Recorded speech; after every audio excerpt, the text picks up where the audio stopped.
بعد ما شيرين خرجت من المصح على بيت حسام حبيب، اتفقوا على الجواز أول الأسبوع تكون أخدت نفسها. لكنها اتفاجئت الخميس بالليل حسام داخل عليها بالمأذون وبيقول لها مش هقدر استنى أكتر من كده، لازم نتجوز النهاردة قبل بكرة. ولأن كلنا عارفين إن الكيف بيذل، فشيرين ردت أوامرك يا سي حسام. وظهرت شيرين في صور كتب الكتاب مرهقة ومدروخة، لأنها مضروبة علقة أو مغصوبة أو لأنها لسه في فترة النقاهة. وحسام على الناحية التانية طاير من الفرحة والضحكة من هنا لهنا.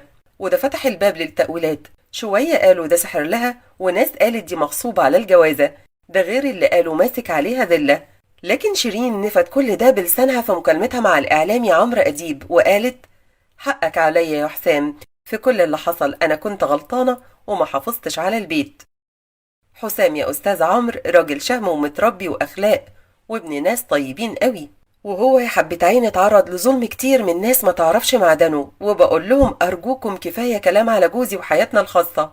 وأضافت شيرين: الست ملهاش غير بيت جوزها، وأنا الفترة اللي فاتت كنت مطاردة من الصحافة والإعلام، وكل ما يشوفوني معاه يصوروني وكأني عملت جناية، فقلت لازم نرجع نعيش في النور على سنة الله ورسوله.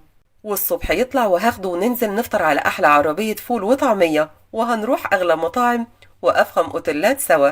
ولما عمرو سألها الموضوع جه ازاي، قالت له هو أقنعني، حسام مقنع قوي، واحنا ما بنطفش، احنا بنعمر. وانا مسامحة في كل اللي فات، ومسامحة اخويا محمد عبد الوهاب، واتنازلت عن كل القضايا اللي رفعتها ضده، لان الضفر ما يطلعش من اللحم، وعشان دموع امي غالية عليا. وتوضيح اخير: حسام حبيب عمره ما اتدخل في حياتي، ولا قال لي اعرف مين ولا اقطع علاقتي بمين، سيبوه في حاله ارجوكم. ولما حسام دخل في الخط حفل عليه عمرو أديب بهزار: عملتها ازاي دي يا عريس؟ فقام حسام ضحك بهستيريا وقال له: هي اللي أقنعتني طبعا، وبقول للي هاجموني حبا في شيرين: موتوا بغيظكم لأني بحبها أكتر منكم. وتابع حسام: احنا زي أي اتنين متجوزين واتخانقوا ورجعوا، بس الميديا والإعلام اللي ولعوها حريقة وبينتهكوا حرمة البيوت وأسرارها، وأنا اشترطت على شيرين قبل ما نرجع حياتنا الخاصة لينا لوحدنا، وكل واحد حر في شغله وحياته، وإن شاء الله في شغل قوي لينا قريب، ادعوا لنا ربنا يهدي سرنا.